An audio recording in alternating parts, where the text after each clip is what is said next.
Muy bien, vamos a comenzar con el tema de apalancamiento. Como ya vimos en otras exposiciones, el apalancamiento está relacionado con lo que es la obtención de deuda por parte de las empresas.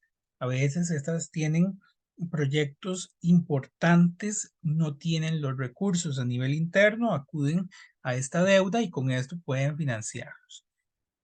Básicamente, eh, el financiamiento, entonces, es esa inyección de capital que permite la ejecución de algunas actividades. Pero vamos a ahondar un poco en esto.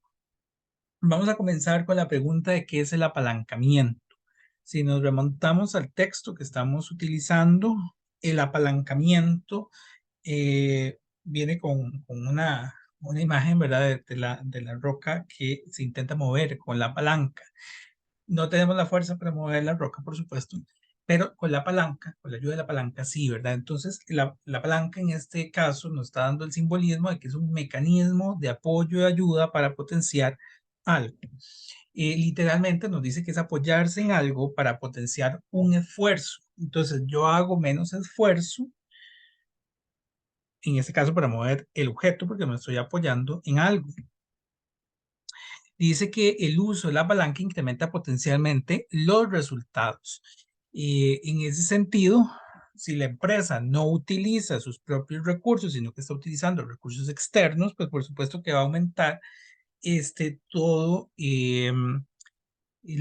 su capacidad para generar ingresos. Se ve potenciado. Y en este sentido, el apalancamiento corresponderá a un efecto que tienen los costos fijos sobre el rendimiento ganado por los accionistas.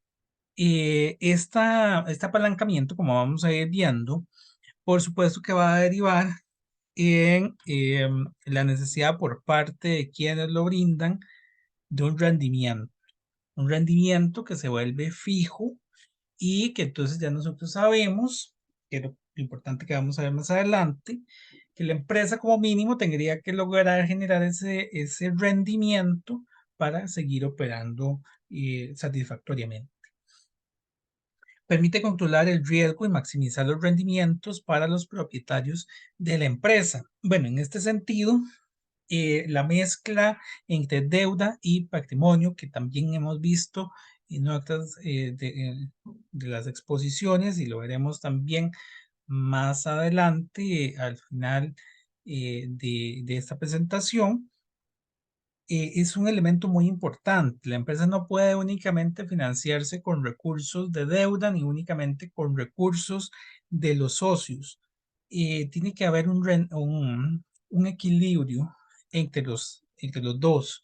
Entonces, en ese sentido, el apalancamiento puede generar mayor riesgo, pero maximizar los rendimientos, o podríamos disminuyendo con esto el riesgo, pero también disminuyendo el rendimiento. Ahí lo que se busca, y que es lo que vamos a estar viendo hacia el final de la presentación, es que se necesita un nivel óptimo de apalancamiento. No es simplemente buscar toda la deuda que yo quiera, sino que tiene que haber cierto nivel para que el negocio pues tampoco caiga en un exceso de riesgo.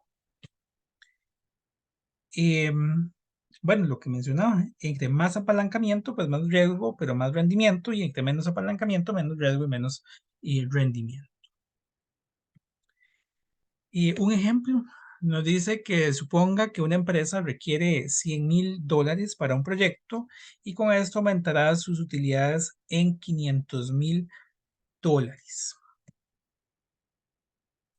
Nosotros vamos a tener diferentes escenarios. Veamos el primer escenario.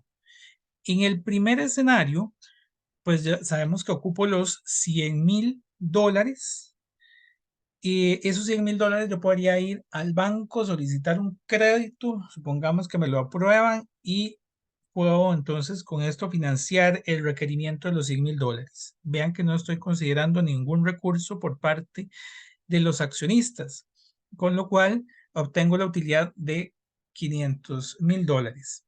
nuestro ROE o rendimiento sobre el patrimonio es indefinido porque estamos logrando una utilidad de 500,000 a partir de recursos que no tuvo que destinar la empresa. Con esos 500,000 puede pagar los 100,000 que le prestaron y bueno, y sus intereses y tener una ganancia. Sin embargo, ese primer escenario, al ser que todo se financió con deuda, tiene un elemento importante y es la exigibilidad que tienen los deudores. Cuando, bueno, en este caso, en nuestro ejemplo, está siendo favorable, se está obteniendo los 500,000 dólares de utilidad, pero si no se hubieran obtenido, los acreedores pueden solicitar inclusive la quiebra del negocio, ¿verdad? Su cierre de operaciones. Y por eso es que tiene que haber una mezcla entre los dos. Veamos el segundo escenario. El segundo escenario, de lugar de pedir prestado al banco, le pedí prestado a los accionistas. Se hizo tal vez una nueva emisión de acciones, se ocupaban 100,000 dólares. Los accionistas dieron los 100,000 dólares, obtuvieron los 500,000 de utilidad neta. En este caso, nuestro ROE es del 5%. Recordemos la fórmula del ROE, que el ROE va a ser la utilidad neta entre el patrimonio.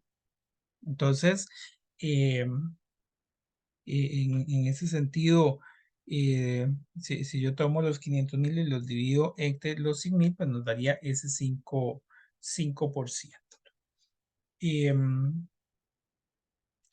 Bien, vamos a un segundo escenario donde tal vez ese requerimiento fue cubierto una parte con deuda, otra parte con patrimonio. Por ejemplo, si yo hago 60% de deuda y 40% de patrimonio, en esta oportunidad nuestro ROE queda de 13%. ¿Qué fue esto? Eh, Aumenté la parte de la palanca con respecto al patrimonio.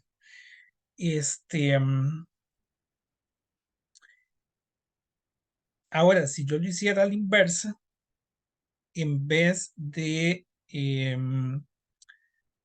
financiarme con más pasivos, sino más bien en este caso con más patrimonio, nuestro ROE es del 8%. Aquí estoy haciendo el 60%, patrimonio, 40 pasivo, es inverso al 3. Ahí pasa un escenario con un 8% de ROE.